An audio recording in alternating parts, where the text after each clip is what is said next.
AITAH for dating my ex's boss and ruining her career? So I, 26M, started dating Jen, 24F. When we were both in college during my junior year and her freshman year. Things were good, though I noticed that she had no tolerance for stress at all, and would melt down during stressful moments. As you can imagine, this was pretty bad in college. She would cry and complain constantly about school and her workload, and even though I was empathetic towards her, I kind of knew in my heart that she was being a baby most of the time. I really developed the sentiment during finals week of my junior year, our first year dating, where she would cry damn near every single day from the stress and complain that I didn't know how hard her schedule was, which was kind of insulting to me considering that I had a much more rigorous schedule than she did. I understand that people handle stress in different ways, but she essentially turned into a child every time something remotely stressful came up. I chalked her behavior up to her having a gentle heart, and we moved on, with the hope that once she graduated she would have had some more years of maturing, and a more simple schedule once she got a career. I was wrong. We moved in together after I graduated and during her senior year. She was a nightmare.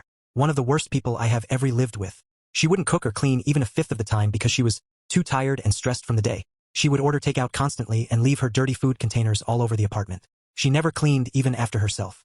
Whenever I pointed this out to her, she would blame it on the stress. She would also skip class constantly so she could manage her stress. As you can imagine, our sex life suffered and we barely had sex because she was never in the mood. She barely graduated on time, literally needing an extension on an assignment that was already extended, and the only reason she made that deadline was because I wrote her for a week demanding that we sit down and finish her project. All the while, I maintained a full-time job.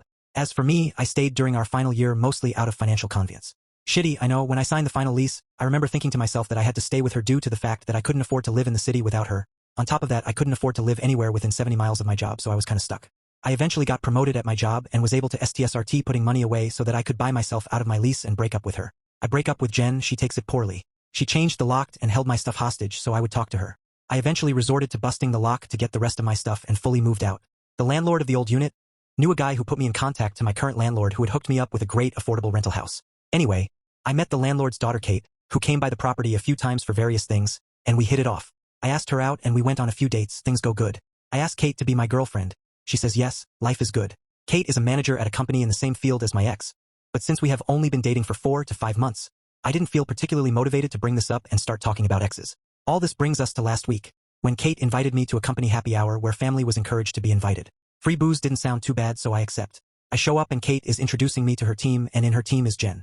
My intent was to play things cool, disclose to Kate that Jen and I dated, and go from there. Jen had other plans, which included yelling and wondering what I was doing here. Then calling me an asshole and storming out. Then coming back inside and getting wasted. And then crying at the bar and having multiple employees going up and making, or she was, okay. Kate was understandably mortified. The whole thing made me upset and uncomfortable, and Kate and I decided to leave shortly after. Kate has relayed that since the happy hour Jen has managed to get herself fired at work. Kate immediately went to HR about the whole thing, and they had an HR rep, Kate, and another manager speak to Jen about her behavior. According to Kate, Jen did not take things well and called Kate a whore among other things. They obviously wrote her up for that, and since she was on a PIP, I know, shocker, that was grounds to fire her. Kate didn't want the optics of signing off on her termination, so she recommended that the company move Jen to a different department. That was before Jen forced they hand to fire her by loudly saying that Kate stole her boyfriend and was a slur for Mexican people, whore. I felt that the whole thing was just drama on top of drama, but hopefully things would die down since Jen got fired. But nope. Some mutual friends have told me that I'm an asshole for 3 main reasons. 1. Buying my way out of the lease and leaving the apartment to Jen. Apparently I should have known that was bad with money and was going to lose the apartment. 2. Ghosting Jen. Apparently telling her that I wanted to break up with her and then proceeding to leave and blocking her on everything and only unblocking her for my stuff was shitty. And 3. Not telling Kate that I used to date Jen or telling Jen that I'm currently dating Kate. As for this point, they might have a point. Not the Jen part, there is no reason why I would need to tell her anything. But I do feel bad for not telling her about Jen. If I told her, she could have told me that they worked together and I could have not have come to happy hours and making Jen crash out. According to our mutuals, they told me that Jen moved out of her apartment because she knew that she would just lose it anyway. She is also blaming me.